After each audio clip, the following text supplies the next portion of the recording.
Welcome back to nine plus news. పశ్చిమ బెంగాల్ రాజకీయాల్లో ఊహించని పరిణామాలు చోటు చేసుకుంటాయి. అధికారం కోల్పోయి పార్టీలో అంతర్గత కలహాలతో సతమవుతున్న తృణమూల్ కాంగ్రెస్ అధినేత్రి మమతా బెనర్జీ ఇప్పుడు జాతీయ రాజకీయాలపై దృష్టి సారించారా? బెంగాల్ మాజీ ముఖ్యమంత్రి హోదా నుంచి మళ్లీ లోక్సభ సభ్యురాలుగా ఢిల్లీలో అడుగుపెట్టాలని నిర్ణయించుకున్నారా? పార్టీలో పెరుగుతున్న అసమ్మతిని కట్టడి చేసేందుకే ఆమె ఈ వ్యూహం పన్నుతున్నారా? తన ఎంపీ స్థానం కోసం ఇటీవల సంచలన విజయం సాధించిన యూసుఫ్ పఠాన్ను రాజీనామా చేయాలని కోరనున్నారా? టీఎంసీలో అసలు ఏం జరుగుతుంది? ఇప్పుడు ఇదే అంశంపై దేశవ్యాప్తంగా ఆసక్తికర చర్చ మొదలైంది.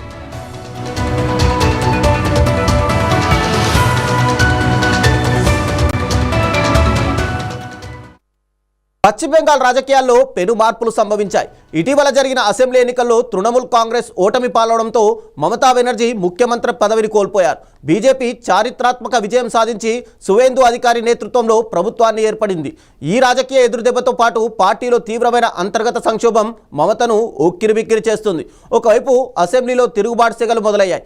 పార్టీ నుంచి బహిష్కరణకు గురైన నేత రితబ్రత బెనర్జీని 60 మంది ఎమ్మెల్యేల మద్దతుతో ప్రతిపక్ష నేతగా స్పీకర్ గుర్తించడం టీఎంసీలో చీలికను మరింత స్పష్టం చేసింది.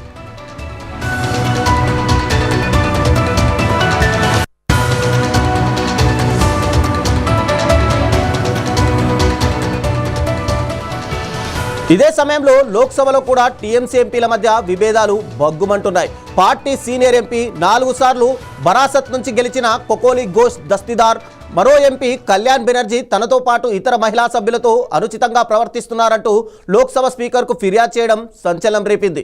సుఖేందు శేఖర్ రాయ్, శాంతాను సేన్ వంటి మరికొందరు సీనియర్లు కూడా పార్టీ నాయకత్వంపై తమ అసంతృప్తిని వ్యక్తం చేస్తున్నట్టు వార్తలు వస్తున్నాయి.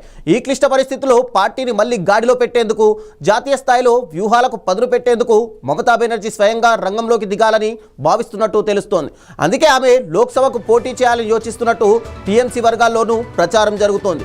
గతంలో ఆమె 6 సార్లు కోల్కతా సౌత్ నుంచి, ఒకసారి జాదవ్పూర్ నుంచి ఎంపీగా పనిచేసిన అనుభవం ఉంది. 2011లో బెంగాల్ ముఖ్యమంత్రి అయ్యేంత వరకు ఆమె పార్లమెంటు సభ్యులుగానే కొనసాగారు. ఇప్పుడు మళ్ళీ అదే మార్గాన్ని ఎంచుకోవాలని చూస్తున్నారు.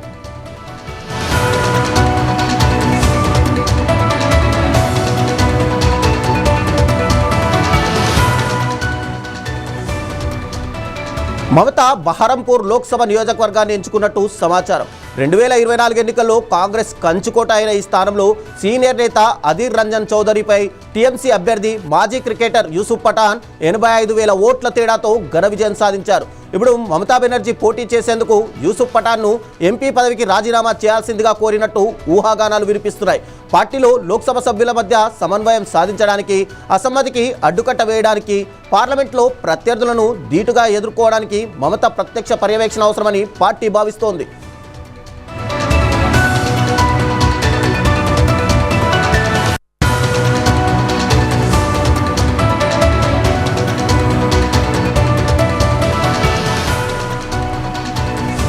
మొత్తానికి బెంగాల్లో అధికారం కోల్పోవడం, సొంత పార్టీలోనే తీవ్ర వ్యతిరేకత ఎదురవడంతో మమతా బెనర్జీ తన రాజకీయ భవిష్యత్తు కోసం కీలక నిర్ణయం తీసుకునే దిశగా అడుగులు వేస్తున్నారు. ఒకప్పుడు రాష్ట్ర రాజకీయాలను శాసించిన ఆమె ఇప్పుడు తన ఉనికిని కాపాడుకోవడానికి, పార్టీని ఐక్యంగా ఉంచడానికి జాతీయ రాజకీయాల వైపు చూడడం ఆసక్తికరంగా మారింది. బహరాంపూర్ నుంచి ఆమె పోటీ చేసే విషయంపై ఇంకా అధికారిక ప్రకటన వెలువడనప్పటికీ ఈ పరిణామం టీఎంసీ భవిష్యత్తును, బెంగాల్ రాజకీయ సమీకరణాలను ఎలా మార్చబోతుందనేది వెయిట్ చేసి చూడాలి. ఇక దీనిపై మరింత సమాచారాన్ని మా ప్రతినిధి కరీం అందిస్తారు. కరీం, చెప్పండి, అసలు వెస్ట్ బెంగాల్లో భారతీయ జనతా పార్టీ గెలిచిన తర్వాత ఒక్కసారిగా తృణమూల్ కాంగ్రెస్ పార్టీలో చీలికలు ఎందుకు ప్రారంభమయ్యాయి? అటు ఎమ్మెల్యేలో కానీ ఎంపీలో కానీ ఇదే కనిపిస్తోంది. వెస్ట్ బెంగాల్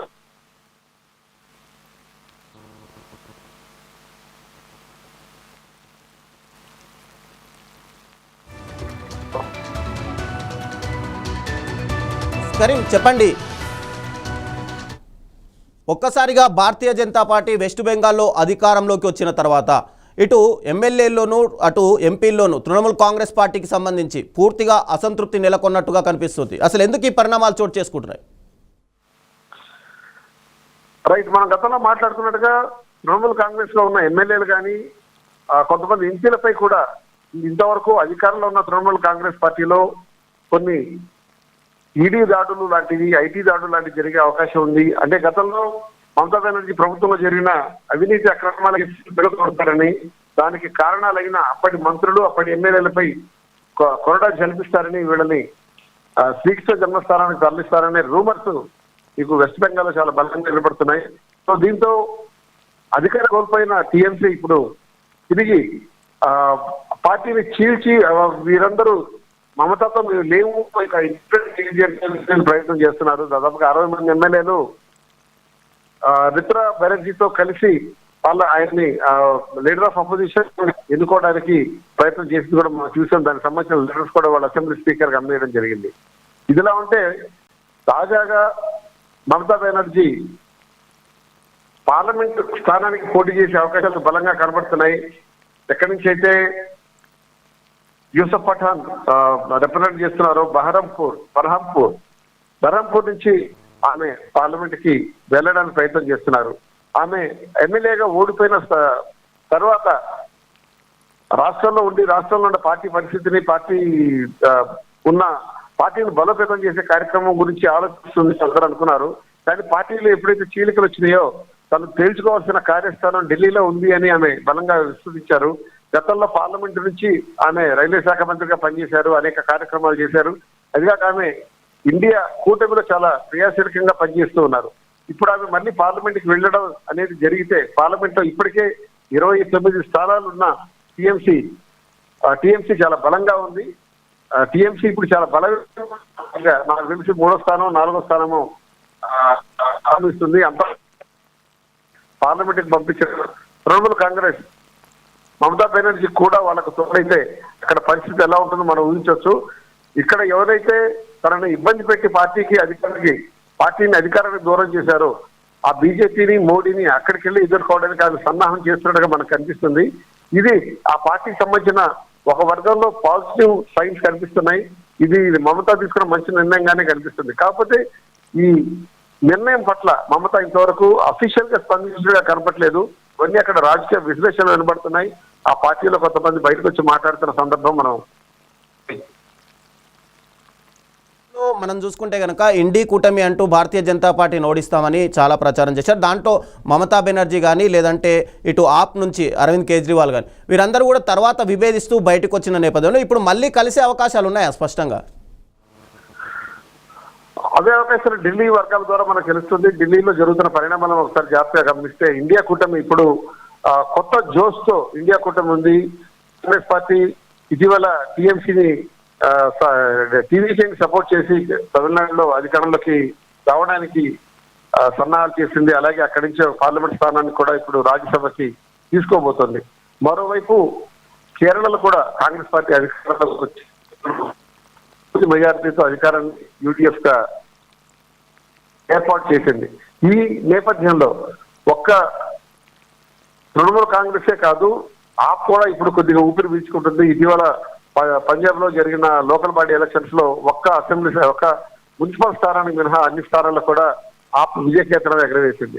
ఆప్ తో పాటు తృణమూల్ కాంగ్రెస్, అలాగే ఇండియన్ నేషనల్ కాంగ్రెస్, భారతీయ జాతీయ కాంగ్రెస్ ఇవన్నీ చాలా బలమైన పార్టీలకు ఎమర్జ్ అవ్వడానికి ఢిల్లీలో కూర్చొని ఒక బలమైన కూటమిని ఏర్పాటు చేసుకోవాలి. ఇండియా కూటమిని బలోపేతం చేయడానికి ఈమె ఢిల్లీలో కూర్చోవాల్సిన అవసరం ఉంది. మళ్ళీ 5 ఏళ్ల దాకా అసెంబ్లీ ఎలక్షన్స్ లేవు కాబట్టి ఒక్కసారి ఇండియా కూటమిని బలోపేతం చేసుకుంటే దాని తర్వాత 5 ఏళ్ల తర్వాత వచ్చే ఎలక్షన్స్ లో అప్పటి పరిస్థితి